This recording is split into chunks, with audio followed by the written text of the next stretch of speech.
Welcome to the SHIRO Show. It's Friday. I'm Saturn Dave, and this is my cohort, Patrick Trainoco.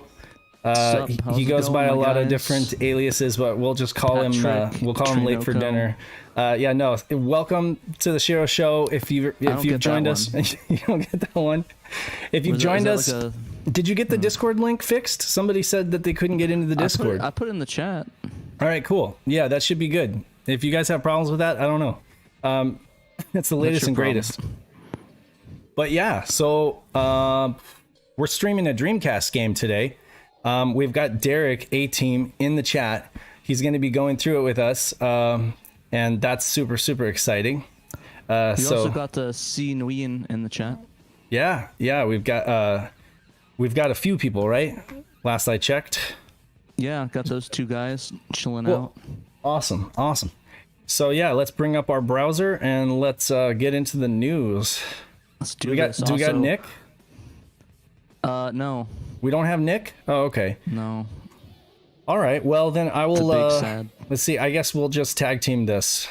Parodius. So, like, we started off Saturn Day, this past Saturn Day, with an excellent drop from PandaMonium, our fellow SHIRO Nick, who he did an almost an hour-long video on Parodius, the canceled but almost released game for Sega Saturn. It was released in PAL territories. It was released in Japan. It was pretty much localized, and it seems like, you know, this video, there's just so much to say about this video that he dropped. First of all, there's so many nuggets from like the old forums and stuff, you know, the old Usenet posts, you know. And he even got a post in there from who is it? From what was it? Ireland? He got a post from Ireland in there. Vic Ireland? Vic Ireland, yeah. And wow, he actually commented on the video? No, Vic Ireland, he made a Usenet post. Yeah, it was in the video. And I was just shocked that, you know, there was a bunch of people talking about it back then. And I always love it when he like digs up all these old posts to talk about, you know, the historical context of this. So basically, there was like a recoloring of the eagle, because there was like an eagle in there that I guess he thought might be offensive, and that's possibly why they canceled it. Nobody really knows, but that's, you know, the best evidence we have to go off of. But anyway, if you guys haven't checked out this video, this is just simply a plug to tell you guys you need to go take the time and make time for this video. It's awesome. Nick did a really good job, and it deserves views. Not twice, but thrice. Yeah, I've already watched it 3 times, and every time I watch it, I learn something a little new. So yeah, definitely. But it's all good. I mean, Nick wrote this next article, but you want to go ahead and take this one since he's not here? Yeah. So I can do that. So I guess for you that don't know, the last Virtua Fighter game that was actually released was Virtua Fighter 5 on the PS3, which I think it's 06 or 08 or something between those 2 years. So it's been quite a while, and fans like myself pretty much believe the game is dead, as in deader than a doornail. I'm gonna be honest. I actually played Virtua Fighter 5, and I actually did not care for it too much. I don't know. Maybe it was just me, but like the controls were kind of weird, and like I don't know some of the responses on there. But maybe I just need to like learn to get good on it. But anyways, they actually announced that Korea rated the Virtua Fighter 5 Ultimate Showdown version for the PS4, which I think is pretty cool. I know they announced a Virtua Fighter 5 competitive project.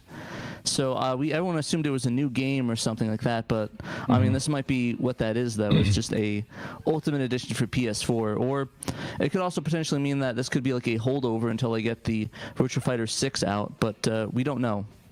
Yeah, frankly, don't know, but it's interesting. So I'm kind of interested in playing it again, and maybe with a competitive online, I'll get like motivation to get good at it, and I'll learn how to get good and not be garbage at it. Yeah, I agree with Dr. Spod that VF2 is the VF for me.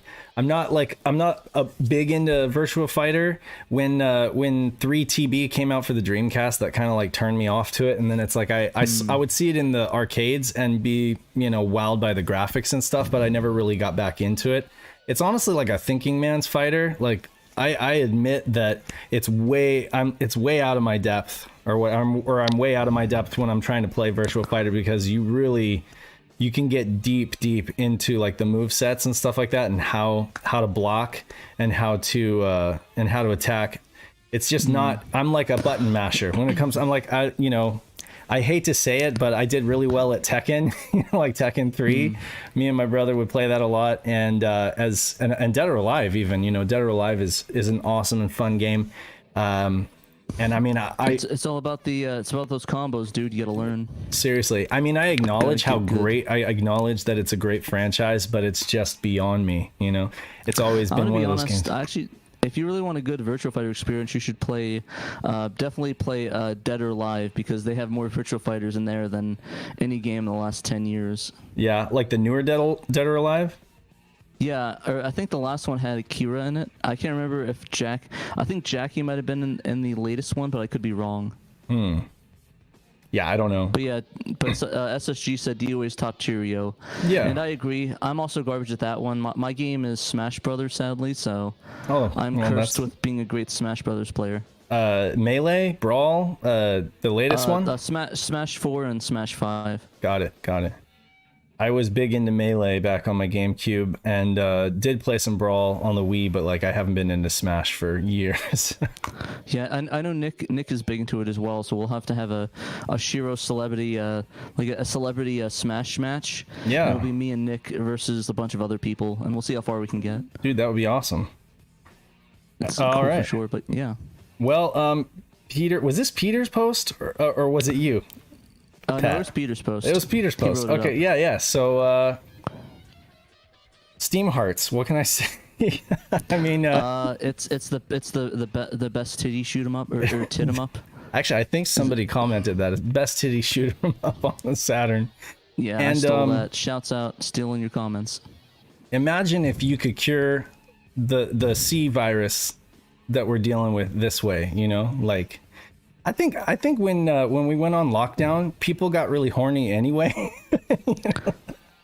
This is getting demonetized. This is getting demonetized real fast, guys. This is not monetized, okay? Like we're doing this out of this is a passion project, okay? We're not making any money off of this. So sue me, YouTube.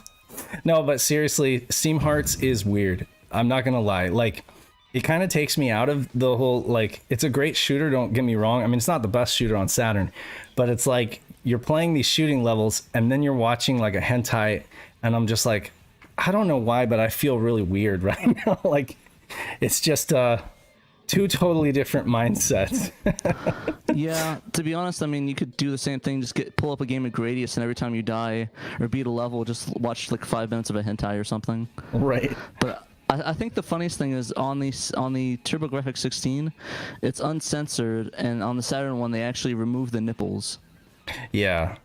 Like, it's really weird. Like, they don't like they just like remove the nipples. It's the weirdest thing. Yeah, no, I get it. It's a form of censorship. It's like, I mean, it's still pretty racy, but that's the thing. It's like, I guess Saturn is much more mainstream than even the PC Engine. Is that fair to say? I mean, I guess the PC Engine was huge in Japan. But yeah, to be fair, they were both pretty well known, the PC Engine and the Saturn in Japan. But in the US, there was like, yeah, it just seems like you always get the uncensored games on like the really obscure consoles, Like you go PC 98 or whatever, and there's no censoring at all. You're literally just getting, it's literally just porn games. Like, it's all just the games flat out legit. Exactly. It's legit Toho, and porn games is the genre of that system. So I think Kay is in the chat. This would definitely be a red label game, I'm thinking, right? In Japan, like no yellow label for this. Absolutely red label. Okay, so red label. You got to go to the back of the store, past the curtain to get to this. But what did you think of the game itself? Like, did you enjoy playing it? Did you? That's the thing is playing. I do. Yeah, I do enjoy the shoot 'em up. Okay, I like Batsugan better, right? If I'm being honest, like I would just play Batsugan first, or I'd play any of the Dodonpatsu Dodonpachi games, or Donpachi. So this wouldn't be my go-to, but it's definitely one of those curiosities. I don't own a physical copy. I've burned it to a disc, you know, and I will eventually get it on my satiator. But yeah, in the meantime, it's just one of those curiosities, one of those games that I think we had to play back when we were recording an earlier podcast, and that was one of the first times. For the vertical shoot 'em ups. Yeah, vertical shoot 'em ups, and I remember at that time just thinking, "Wow, this is really weird. I don't know, like." I'm just not in the mood like, to be watching this stuff right now. Like I just want to get into another shooter level. You like you have one leg on the door so your kids don't walk in, the other on the center controller, and then like a hand somewhere else. Yeah, or so my wife doesn't come up and be like, "What the hell are you playing?" I like the one comment somebody put one-handed shmup. Yeah. Oh my god, that's terrible, That Pat. like a genre. That's terrible. I didn't say it. It was somebody else. Oh, it was somebody else. Okay. All right. Well, anyway, if you guys want to check out an interesting game, Steam Hearts, that's my review. It is interesting. Don't play this one. No, I mean, it's interesting. The whole premise is interesting. And aren't they like brother and sister? I think they're like brother and sister. I don't know, but if that's the case, then it just got a whole lot weirder. Yeah, I think that's what Peter said. Gross. Well, anyway, so moving on. This is much less controversial. Well, I'm gonna let you take this one, Pat. All right, so basically, Forever Entertainment, our friends who did the Panzer Dragoon remake and currently work on Panzer Dragoon Zwei, announced that they are working on a House of the Dead remake on the Switch. I think it's only the Switch for now. They might do more ports. But it was announced at I think there was the Nendy showcase, Nintendo Independent showcased. But essentially, it's basically, I don't know if it's going to be a one-to-one. Obviously, it sounds like they got different voice acting, probably a little bit better. I would hope, at least. But right. Just as cheesy, and I think it's probably the first House of the Dead game in almost like 10 years. Almost, at least on a home console. I know they've done some arcade ones, but right. I don't think the last ones they really did was House of the Dead, like on the Wii, I believe. And no, House of the Dead Wii and the Overkill. I think they did have like a 4 or 5 in the arcades though, but yeah, it's real exciting stuff. I'm curious how they're going to use the Joy-Con to use like a light gun. That'd be kind of cool if they could do something like that. Yeah. But they had this weird sound effect. I don't know if you watched the trailer. It was like casino noises or something. Yeah. It was really annoying. Yeah. It's like, I hope they don't add that, because it's like I'm not playing. I guess maybe it's the if you're actually playing an arcade, like the pachinko noises and the other arcade noises. Yeah, I noticed that, and I don't know if we should play. I'm not going to bother playing the YouTube video here on the show, but I mean, you guys can go check it out yourself. It's linked in. The audio played through on the last one, so if you ever want to show it, you could. It did. I just didn't know if there's any legal issues with us doing that. I mean, we could. It's a public trailer. Yeah, we can give it a shot here. And give our commentary, just like full screen it or whatever. Yeah. Let's see here. I don't know if I can do that. It like moved it over. Lol. I don't think I'm supposed to do that. I'll just keep it like that. It's covering you up. Yeah.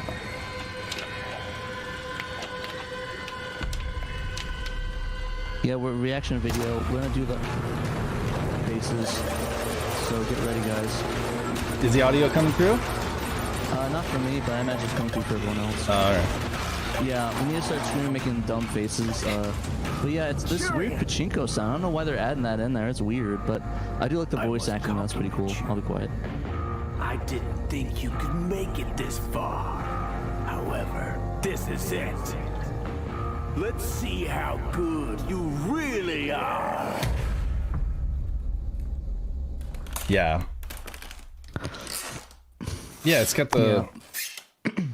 So anyway, I'm just excited that they're doing a remake of the original House of the Dead, you know? Because it seems like it's always... the voice acting is really good. And that's one of the best things. I'm glad that they got a good voice actor for it. So... yeah, it'll be interesting to see how they implement the shooting. I'm down for that. Yeah, I'm totally down for cheesy. Did you ever play the House of the Dead games on the Wii? Yeah, I the played ones with all 2 the and 3. language. What was it? The overkill. Yeah. Oh yeah, it was, like, drop the bomb every overkill. 5 Yeah, seconds. that one was crazy. I was like, I went to play with my son, and I was like, "Holy crap! I cannot play this with my son." Like, we got a few minutes in, and I was just like, "Okay, yeah, there's no way I'm playing this with my son." Too many naughty words. Yeah, but I did end up playing with another friend, and it was a blast. So yeah. Yeah, I used to play 1 and 2 in the arcades all the time, and actually, House of the Dead 2 was actually the first. One of the first Dreamcast games I got when I got the system on Christmas '99. Yeah.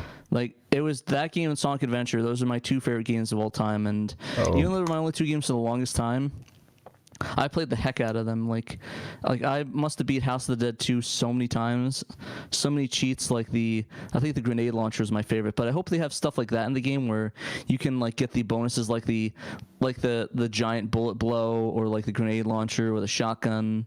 Yeah. And like the costumes. But we'll see. It looks like the controls at least are using like how like if you don't have a controller plugged in, it has the reticle. Right. Yeah. Probably one of those things, but I hope they implement the Switch controller where it like actually aims. That'd be kind of cool, at least to me. That would be cool. And maybe Peter can get Benjamin Anzame for another interview or something. That would be cool. If he could. I'd be down. Yeah, that would be awesome. Did you play a lot of House of the Dead in the arcades? I played a ton of House of the Dead. Like, so there was a movie theater I used to go to, and it was like the big movie theater in Reno that I used to go to, and there was always a House of the Dead machine, and there was a Die Hard arcade machine, and those two, it was like I would get there like 45 minutes, an hour early before the movie just to play those games before I'd go in, so yeah, that's pretty much. House of the Dead 1 or 2? Oh, I prefer the original one. I mean, and believe me, it's because of the arcade experience, because I mostly played House of the Dead 2 on the Dreamcast, right?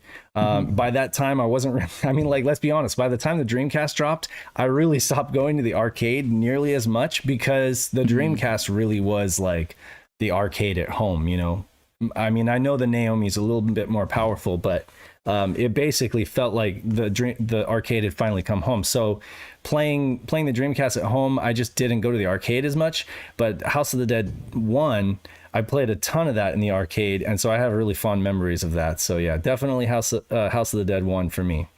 And I didn't really play it much on the Saturn back in the day. It was really only until much later that I played it on the Saturn, and I agree that it doesn't really live up to the arcade, but I still like it. Yeah, it's fun just to have that home House of the Dead experience. So yeah, I mean, that's pretty cool. Alex Sam's in the chat saying he's trying to start stuff saying, "Oh, hopefully the game's a better release than the Panzer Dragoon remake." Period. Yeah.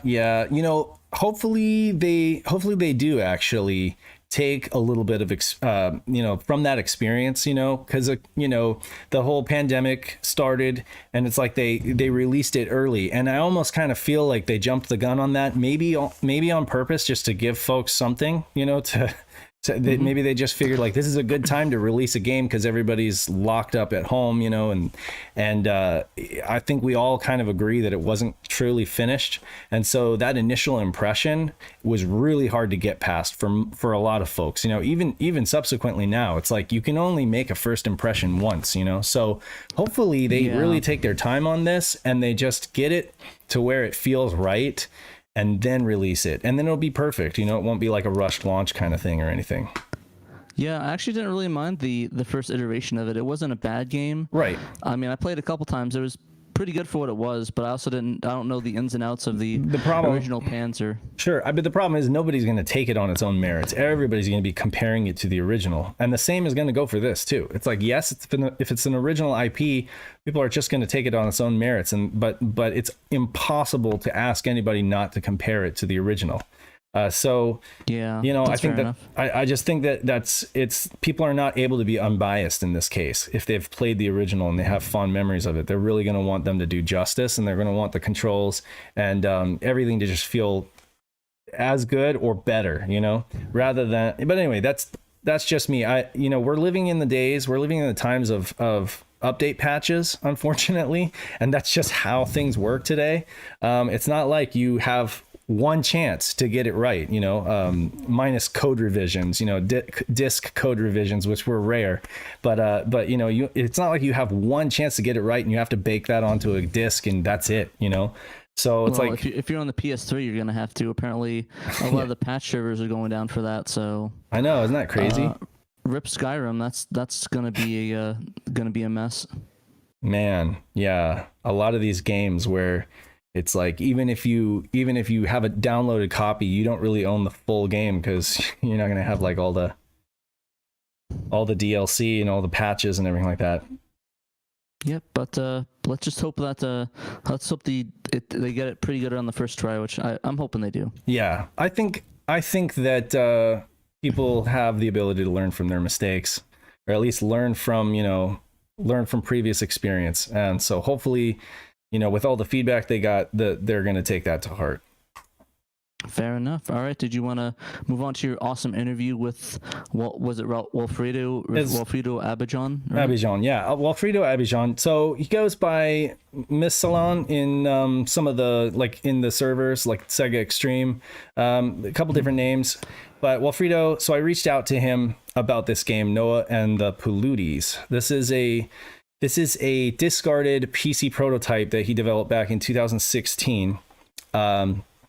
And I mean, I wrote up this article. Basically, this is all him, I asked the questions, but he really answered everything so thoroughly. And I'm just so thankful for him taking the time to really talk so much about the Saturn's hardware. So I really want you guys, if you have time and you like to read, check this interview out because it's a real eye opener and it's just an awesome game that he's working on. But essentially, I like the comments. If you have time and like to read, if you have time and you're not one of those TLDR kind of people, I mean, I thought you were gonna say if you read. If you have time and can read. But I will try to put it in a nice little package for you if you don't want to bother.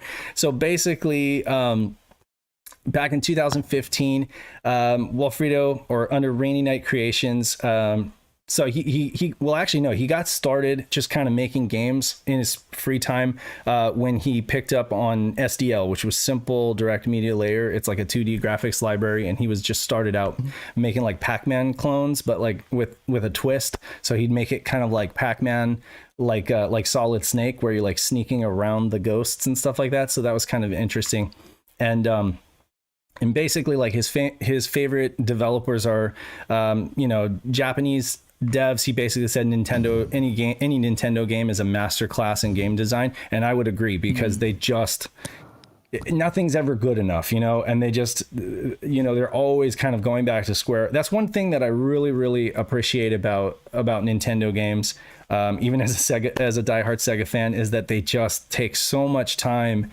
filing everything down and polishing everything and just making sure that it's perfect or as close to perfect as possible. And so he also mentions the Fumito Ueda games being fresh and innovative, and then anything Kojima before PS3. Wow, he really didn't like MGS4, did he? Yeah, no, I don't think so. But and I mean, I know that's kind of a point of contention for some folks, but I mean, the best one. I love Kojima games. I kind of love all Kojima games, but I can understand what he means. And then how he formed Rainy Night Creations was just that he was thinking about moving abroad. He just wanted to take the opportunity to start saving up money and learning how to do something that he enjoyed, and possibly eventually just quit his day job and start going into game design. So in 2015, he developed a game called Freeze Me, which was like a 3D platformer, under the game company Rainy Night Creations. And let's see here. So basically, Freeze Me was released. It took him 3 years to create it. It was released to kind of fair to middling reviews, but it got a release on Steam and then Wii U, Xbox One, and PS4.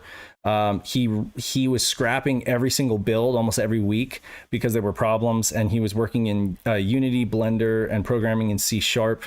And basically he ran down his money and his time all the way till when he released it. He only had enough money to survive like another month. And then he made just enough money on the game that he was able to basically, because he was working alone, even though it, you know, had mixed reviews, he was basically able to survive enough to put money towards his next project. But during that time, very impressive though. Yeah, it is impressive. I mean, that's just how it goes, you know, like when you're starting off, you're going to make a lot of mistakes, you know, but he said, you know, fortunately, when you work alone, you don't really need a big hit in order to get enough money for your next project. So he took about 6 months to kind of consolidate everything that he learned to develop a PC prototype. He developed Vaccine and Noah and the Poohloudies. And at that point, he just kind of decided to go with Vaccine. And he saved Noah and the Poohloudies for reasons that he explains further down. So he released Vaccine, and that only took him, it only took him 6 months to create Vaccine, and it made like way more money. I don't know how it made twice as much money as his earlier game. It's like a Resident Evil game. Yeah, it is actually. He says that it's a survival horror roguelike.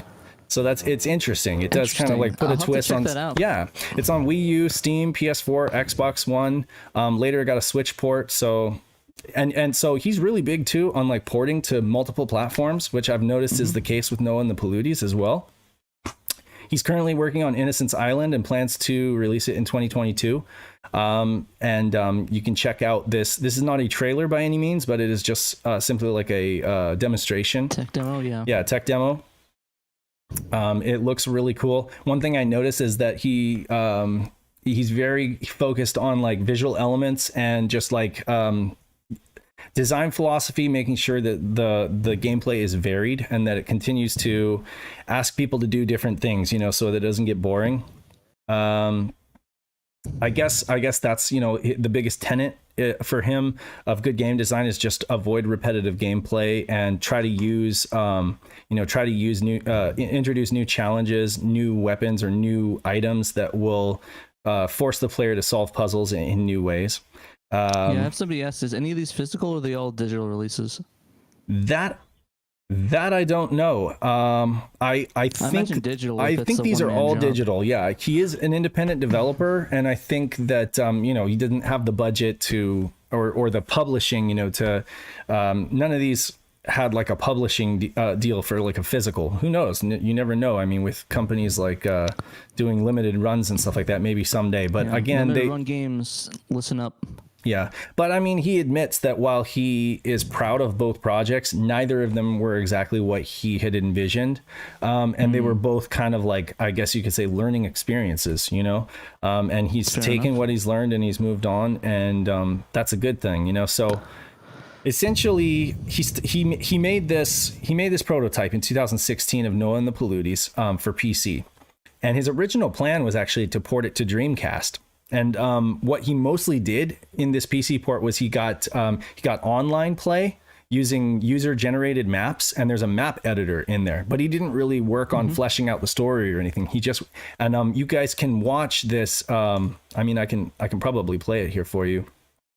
This is prototype footage. Is it? Yeah. So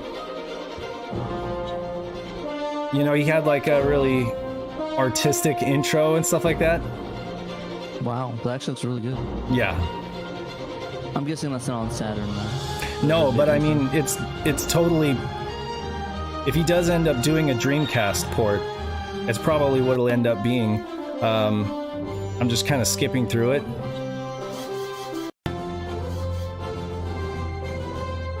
And here, I'll show you the map editor. So he's got like a basic map editor, so that is this Saturn hardware? This is PC. So this was the PC prototype. Okay. And like I say, he didn't really have much of a story at this point. He was really just focusing on mechanics, map editing, online features, you know, to get this like working online multiplayer. And so that's where that stopped.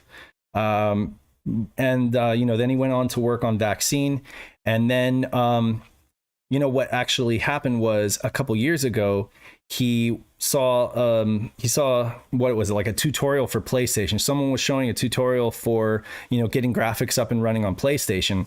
And it was at that point that he thought, I never, even though I love retro consoles, I never really thought about making a game for retro consoles. So he followed the tutorial and he put together a version of that for PlayStation. Right here, I'll show some footage of that. So it was a basic, once he followed all the tutorials and got the graphics up and running on PlayStation, he just built out this tiny little level where Noah would basically run around and collect things. And this is all using the PlayStation's, GTE. And so this is on PlayStation right here. But again, he's a professional game designer. He works for himself. He's self-employed, so he doesn't have a whole lot of time to devote to independent game design or homebrew development, because it's not going to pay the bills, and any time he spends on this is basically stealing from, his income and livelihood. So he can only really work on it in little bits.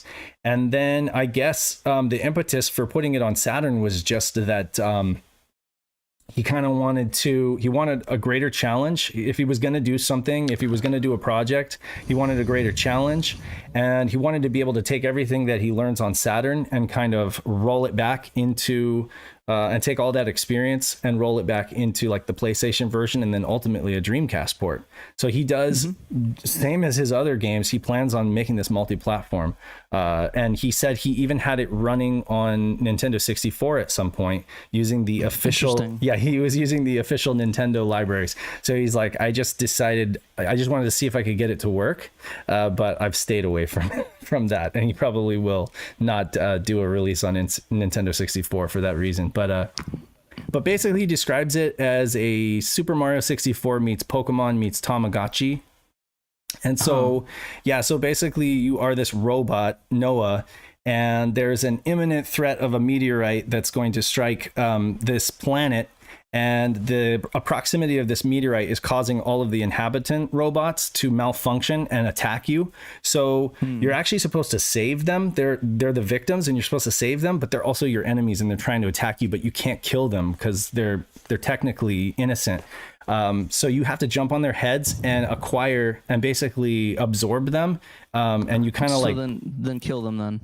Well, you just kind of like hold on to them, I guess. You stun them and hold on to them, and then you gain their abilities. Is what happens is you have 3 slots in your backpack.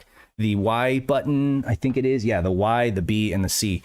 And during the game, you can swap between these abilities to gain new abilities. So he mentions that you can jump on a blue dude with spiky hair and go faster. Like there's a door that you can't make it through because it keeps shutting in your face because you're too slow. But if you acquire this robot's abilities, then you can make it through that door. Or like there's an orange robot wearing blue jeans, imagine Crash, and he allows you to destroy crates that are blocking your path that you couldn't destroy before.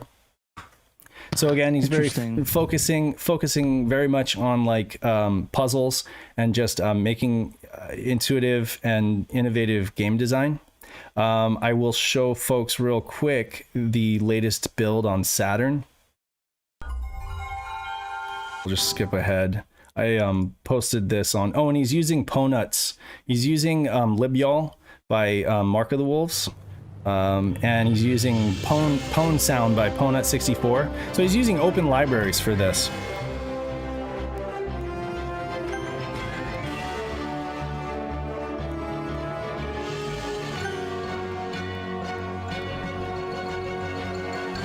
It's really cool how the intro sequence is kind of seamless from where you select your game and select the level and then kind of get just dropped in.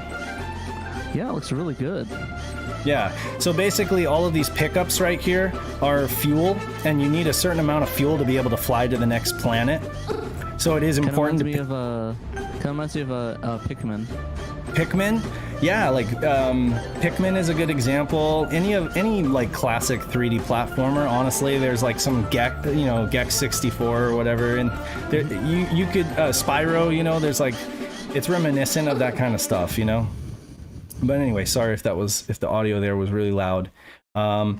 Also, you That's know, cool. I didn't need ears. he gets into, how are we doing on time? We have a little bit more. You know, he gets into the hardware too, just talking about how. We got 20 minutes. Okay, so just to wrap this up, you know, he does talk a lot about the Saturn hardware. You know, I basically asked him, you know, there's a lot of things that have been said over the year about the Saturn hardware: complicated architecture, poor documentation and tools, loads of untapped potential.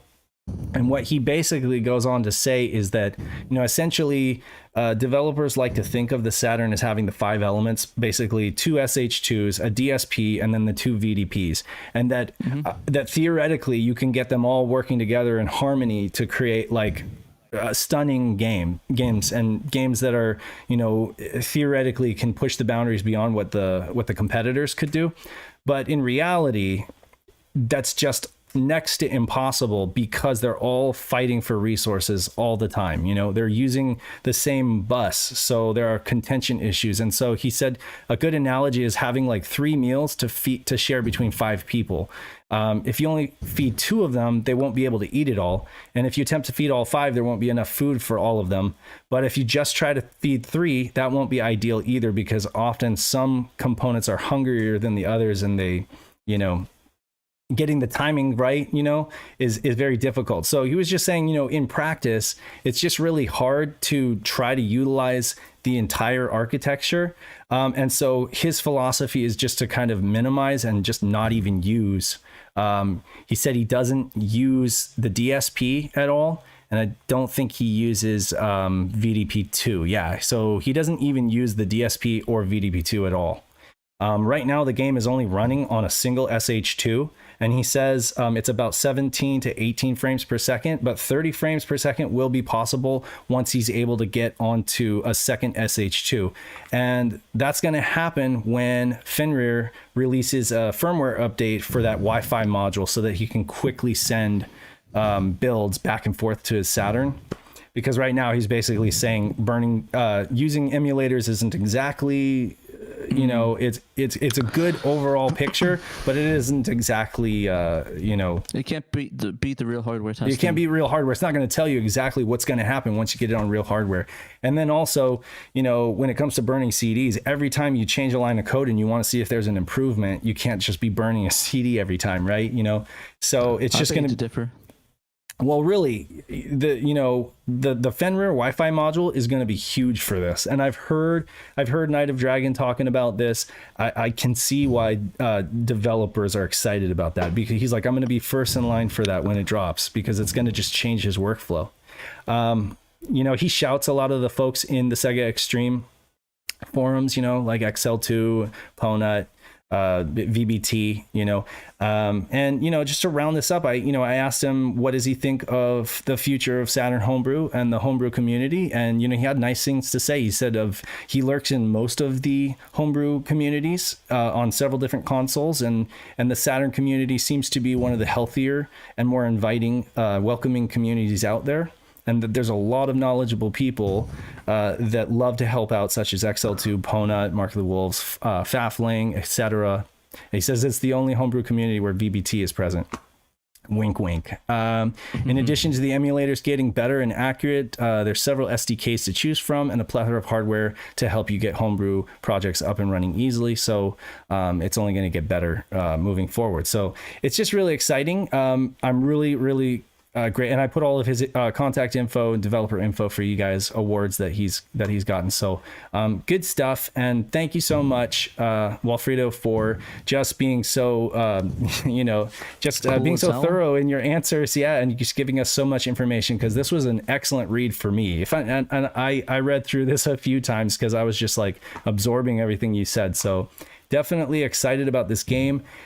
He did say, just realize that this is very much a work in progress. He wants to release something that's polished, and he said that a demo build might be possible by the end of summer, and if so, it would obviously be dropping on Sega Extreme, but that, you know, he can only work on this in little tiny bits, you know, because it's not his day job, right? So hopefully, you know, he gets a Patreon up and running, and we can all just throw a few dollars in his direction, you know, to help him out. Exactly. Yeah. Exactly. Which he said he might get on. Support. He doesn't have a Patreon right now, but he's trying to get one up and running soon. But yeah, let's move on to this, because this is pretty cool. And you just posted this, right? Yeah, I thought this was pretty interesting. For those that don't know, Laced Records is a company that essentially releases mostly video game soundtracks. So they did the Resident Evil games, they did Street Fighter 3, they did what's the one I have list there? The Mega Man X and the regular series, like a box set. And recently they've been teasing like fists and stuff like from Street Fighter, and we were all anticipating it, but they finally announced that Street Fighter Alpha 1 and 2's soundtrack is going to be up for pre-order on vinyl. So awesome. I guess for you that don't know that video game vinyl collecting has really blown up in the last probably 6 years or so, with like more and more companies releasing it. Like they have big titles too. Like they have Panzer Dragoon 1, Panzer Dragoon Saga, Metal Slug, Sonic Adventure 1 and 2. Sonic CD and among other ones. The only thing that's really absent is like Nintendo records. So if you're hoping to get some Nintendo stuff, you'd have to get some boots, if you know what I mean, to be able to buy some. But essentially, they're up for pre-order right now. I can't remember what the price was. I think it was like $30 or so for each. Yeah, let's see here. I believe so. You can check the 35. price on there. 35. 35. Gotcha. Worth it. I don't know why I didn't put the price. No, yeah, it's fine. They got some Resident Evil 2 here, dude. Yeah, I love these Evil. color. I love these like cloudy pink and cloudy blue vinyls, though. These look awesome. Yeah, it actually is Good cool stuff. because they actually repressed that. Yeah. Anyway, Yeah, I'm a I huge think- Street Fighter Alpha 2 fan, so I'm going for the blue. Yeah, I think I might have to get those two. I kind of dedicated to get a bunch of stuff from Saturn on vinyl, so I think that's two of the records I need to get. Yeah, you've got a huge collection. I admire your dedication to that. I don't have the expendable income anymore, but that's okay. You're still a little younger than me, and if anybody's gonna do it, I just say I live vicariously through Pat. But I always want to see what you get, because like. You just bought like a $200 standee for your Dreamcast thing, and I was jealous because it was a Phantasy Star Online thing, and I was like, oh my god, if I was like 10 years younger, I'd be spending my money on that too. Yeah, I just gotta enjoy it while I can. You gotta enjoy it while you can, and I'm just like I said, I'm just gonna live vicariously. But you gotta be sure to share all that cool stuff with us. You know what? I realized we need to do like a show and tell sometime where we just like show some of the cool pickups, because I do have some good stuff. I've been digging into retro magazines lately, because it's pretty cheap to collect now, but they won't be for long, so. For real, yeah. I started doing. I want to do the Dreamcast set, but nobody really like sells them. I only have one other copy, which is a Dead or Alive one, but I have the magazine? first issue of the Dreamcast magazine. Oh yeah. Those things are, Dreamcast magazine was a good one too. I mean, and not all magazines are created equal either. Like some of them are pretty bad. Peter and I were talking about this the other day. But yeah, I still remember my favorite ad from that is there's an ad for the Dreamcast, and it was a picture of this guy that got a Furby, and it was mega disappointed, and like it shows some other guy the Dreamcast that's like his eyes were popping out. Yeah, I'll see if I can find it. I think I remember that one. Yeah, he was like all disappointed. My Dreamcast controller fell, and the VMUs popped out. That's not good. Oof! It must be a message. It's like there you go. Oh, did your Dreamcast just break? I hear the squeaking noises. No. I popped the VMUs back in, and it made the little classic beep. Beep. Yeah. Oh no, my camera. Dang it. You touched it again, Dave. I did. Touching the wire. I realize that now. I touched the wire, and that just totally you gotta borked be careful. it. It's like okay. It's like I don't know where they defuse bombs on. I don't know what movie. Webcam. I don't know. Anyone in the chat knows the movies that they disarm bombs in? Let me know. I was gonna say Speed, but Well, yeah, not driving a Speed. bus. Speed is. Did they disarm a bomb there? They didn't disarm a bus. I think they disarmed a bomb. Yeah. I want to touch this without. Disappeared. Did I disappear? Well, you're back now. I'm back. Yeah, I'm on a bit of a delay, but yeah. I think what I was gonna say though is speaking of that and good stuff, I actually just picked up the Sakura Wars Dreamcast. I don't know if you, I'm pretty sure you saw that, the Sakura Wars Dreamcast I got. Oh yeah, that thing was awesome. I mean, that was crisp. Yeah. You had it in brand new condition, basically, in all the wrappers and everything. Yeah, I'll see if I can get it real quick. It's actually right next to me, so. Mike. Oh, I'm breaking the mic, but yeah, I just got unravel this a little bit right here. Show and tell right now, baby. Yeah. The Sakura Wars Dreamcast. Oh, it's really bright. Oh yeah, it is really bright. What the heck? Hold on, Why let me is it get so the bright? let me get the web page down real quick so that. Yeah, I'll put it in this corner, but you can see it like a little thing. It has Well, a little it's logo not right on there. the screen right now. There you go. There you go. Nice. Yeah, it has the cool logo on it. Yeah. And I got the VMU with it that has a little. Oh yeah, it's got the brand. It's got the logo on it and everything. Yeah, Cool. it's really cool because it's nice and clean, no yellowing on it, and it's really cool. I think it's there's actually 2 different versions of it, the controller and the VMU, Yeah. where it actually has this Core Wars logo on it. This one's actually, I think, the company. Mm-hmm. I exactly don't know what the name of that is. Also, my thing fell over. Your thing fell The over. illusion is ruined. The illusion is ruined. No, you were good. You were still good. The illusion is ruined. Okay. But yeah, okay, there we go. Best I can do. There we go. Illusion has been fixed, guys. There's no chair. There's never been a chair. But yeah, no, I really thought it was cool that I picked that up, and it was pretty cheap too. I got it for like $325 when it usually goes for over $700 in that condition. Yeah. That is a good deal. I mean, that's still money, but that is actually a good deal, you know. Yeah, the only thing I'm worried about is it getting yellowed. Oh, But really? I don't The know pink? what causes it. Is it painted or is it actually pink plastic? I think it's pink plastic because there's like images online of a bunch of those getting yellowed so badly. Yeah. I just don't know what causes it because like I have Dreamcast that like have no yellowing and I have some with massive yellowing. Well, it might have this one- to do with the plastic chemistry, because I've heard that there's like a certain chemical. I don't remember if it's like bromine or I don't know what I'm talking about precisely, Yeah. but I know that there are certain quantities of chemicals in certain plastics that cause them to be flame retardant, and they also give them other properties. Maybe they make them heat resistant and stuff like that. So.